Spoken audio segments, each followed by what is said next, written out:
one heartbeat, one hidden defect. That's all that separated routine training from the 6 most terrifying gymnastic deaths. These aren't just athletic accidents from a demanding sport. They're chilling reminders that sometimes the greatest danger isn't the apparatus or the skill. It's the invisible threats lurking within the human body itself. It was March 15, 2016, when 16-year-old Clara Henderson's rebellious streak would cost her everything at Elite Gymnastics Academy in Denver, Colorado. Clara wasn't your typical gymnast. While other girls obsessed over perfect routines, she fought authority at every turn. Kicked out of 2 previous gyms for attitude problems, she was on thin ice at Elite Academy. Her single mother, Janet, 39, juggled 3 jobs just to afford Clara's training and rarely had time to supervise her defiant daughter. Coach Viktor Petrov, a harsh 58-year-old former Soviet trainer, believed in breaking athletes mentally before rebuilding them. His methods had produced champions, but also broken spirits. Clara's older brother, Marcus, 19 and working construction after dropping out of high school, constantly pressured her to quit gymnastics and contribute to household income instead. That Tuesday afternoon, Clara arrived at practice already agitated. She'd been staying up late working at a local diner to help with expenses, leaving her exhausted and irritable. Her former teammate Lisa Park had been spreading rumors about Clara's family's financial troubles, adding to her frustration. The other gymnasts whispered behind her back, making Clara feel increasingly isolated and angry. The vault runway had been recently resurfaced but improperly maintained, creating an uneven surface. The gym's equipment inspection was overdue by 3 months, though this wouldn't be discovered until later. Several parents had complained about the facility's declining conditions, but management dismissed their concerns. At 4:15 p.m., Clara began her approach for a Yurchenko double full vault, a skill she'd been struggling with for months. Fueled by anger and fatigue, she sprinted down the runway with reckless abandon. She hit the springboard at the wrong angle, launching her body toward the vault table with dangerous momentum. Her hands slipped on the vault surface, the padded vinyl cover slick and overdue for replacement. Clara's body rotated too quickly, causing her to under-rotate catastrophically. She crashed headfirst into the vault table's base with devastating force. The impact crushed her C1 and C2 vertebrae instantly, severing her spinal cord at the brainstem level. She bounced off the apparatus and landed motionless, her neck at an unnatural angle. Blood began pooling around her head as her skull fractured.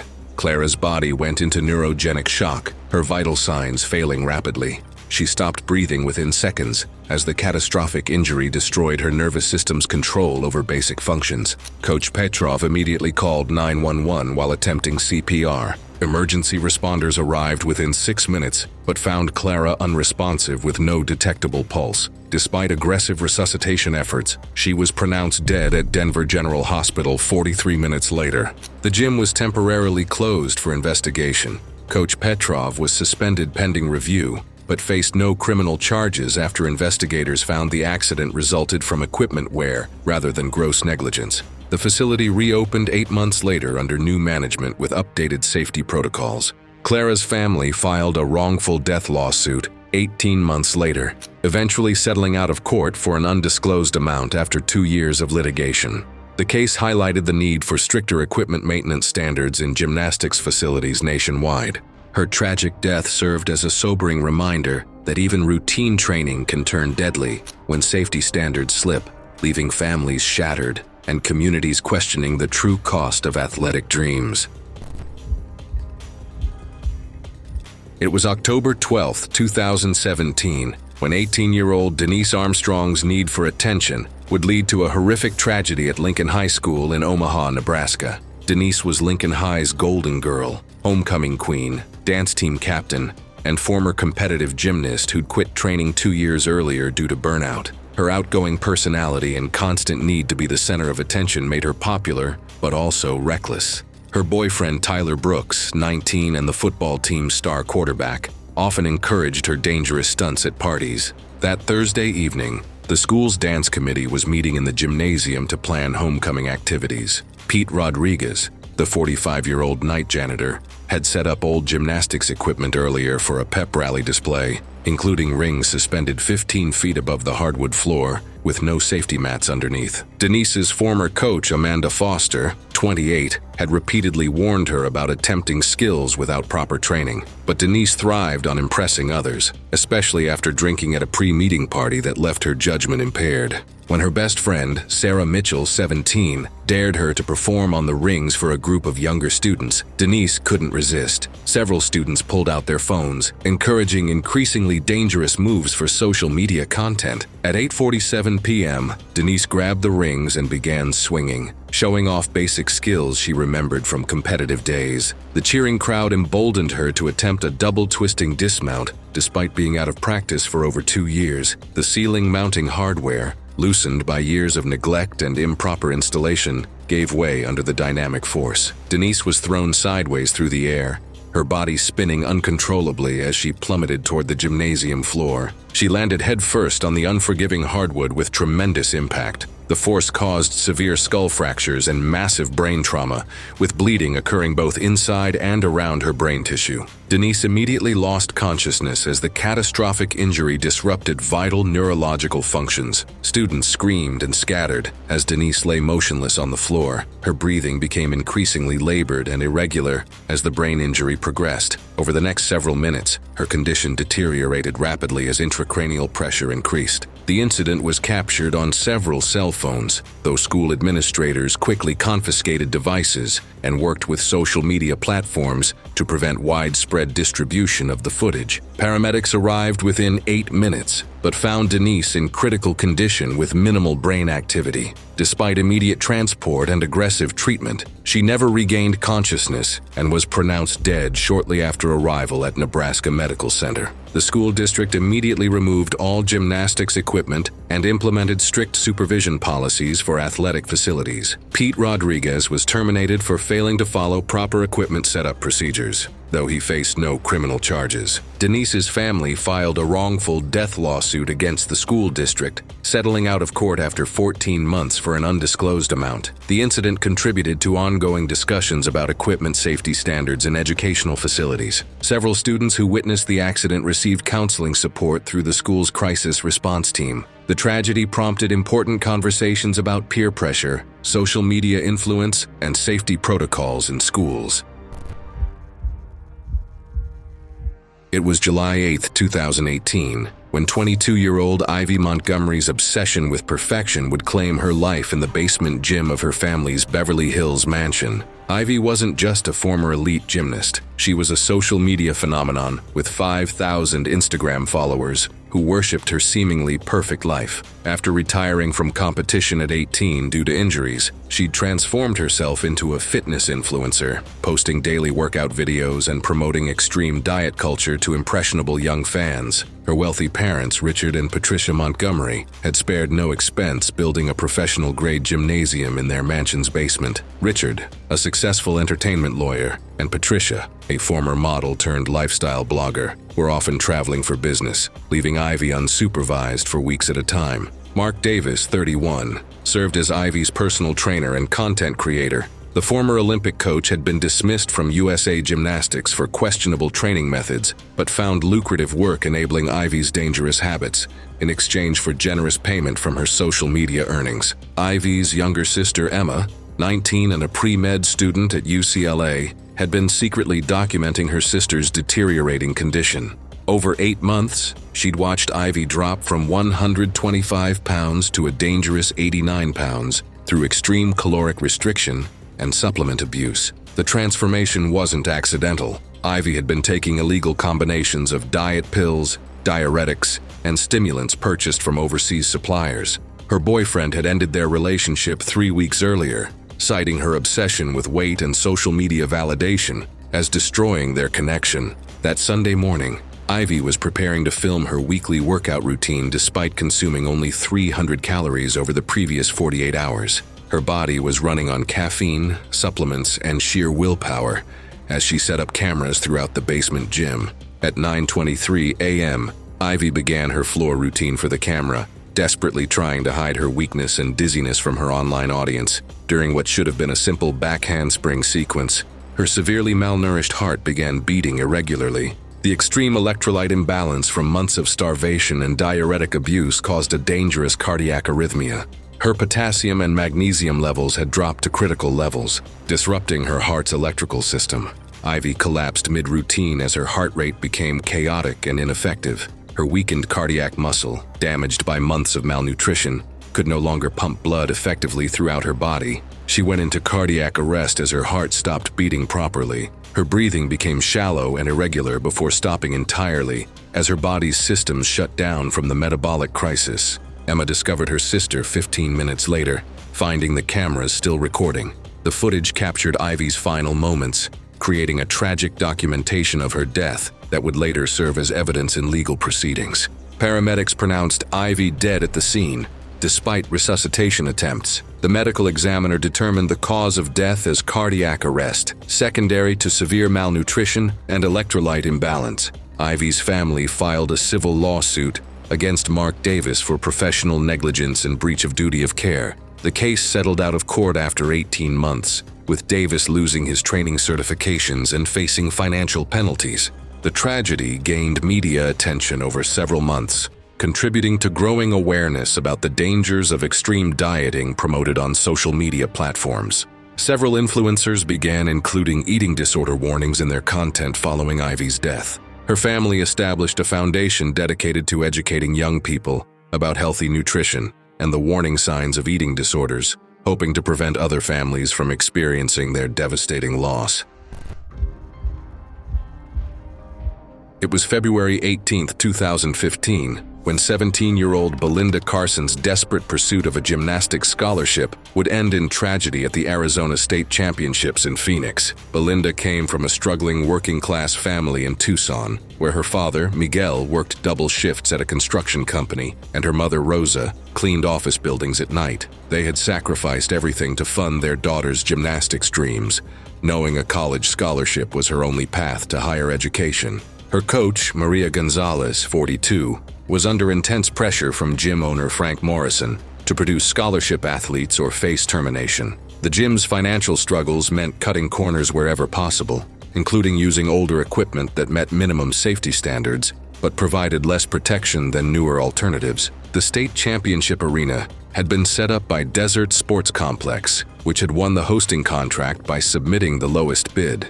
Their floor exercise area featured regulation padding that was several years old and showed signs of wear, though it still passed required inspections. Belinda's main rival, Jessica Park, 18, from an affluent Phoenix family, had been psychologically intimidating competitors all season.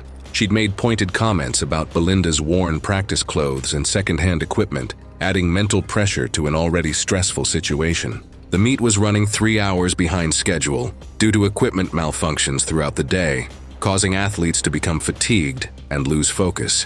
Belinda had tweaked her ankle during warm-ups but concealed the injury, fearing she'd be pulled from the most important competition of her career. Her parents had borrowed money they couldn't afford to attend, taking unpaid time off work and driving their unreliable car 4 hours to Phoenix. The financial strain added enormous pressure on Belinda to succeed and justify their sacrifices. College scouts from Arizona State, the University of Arizona, and Northern Arizona University sat in the stands with scholarship offers potentially hanging in the balance. Parents were recording routines on their phones to share with coaches who couldn't attend. At 7:34 p.m., Belinda began her floor routine knowing she needed a near-perfect score to qualify for regionals and catch the scouts' attention.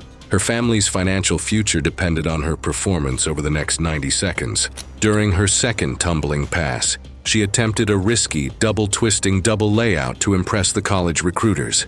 The skill was at the absolute limit of her ability, but she felt it was necessary to stand out from wealthier competitors with superior training. The worn floor padding provided less bounce than expected, causing her to lose height on the skill and come down short of the safe landing area. Belinda crashed headfirst onto a section where the padding had compressed over years of use. Her skull fractured from the impact, causing severe traumatic brain injury and intracranial bleeding. The force also compressed her cervical vertebrae, damaging her spinal cord and affecting her ability to breathe properly. Blood began flowing from her ears and nose as brain swelling increased. She lost consciousness immediately and was rushed to Phoenix Children's Hospital in critical condition. Despite emergency surgery to relieve brain pressure, Belinda remained in a coma for 6 days before her family made the heartbreaking decision to remove life support. She died surrounded by loved ones who had hoped for a miracle. The facility faced civil lawsuits and regulatory sanctions for using worn equipment. New guidelines were established requiring more frequent padding replacement and enhanced safety inspections at gymnastics competitions. Belinda's death highlighted the financial pressures facing working-class gymnasts and led to increased scholarship funding for athletes from low-income families.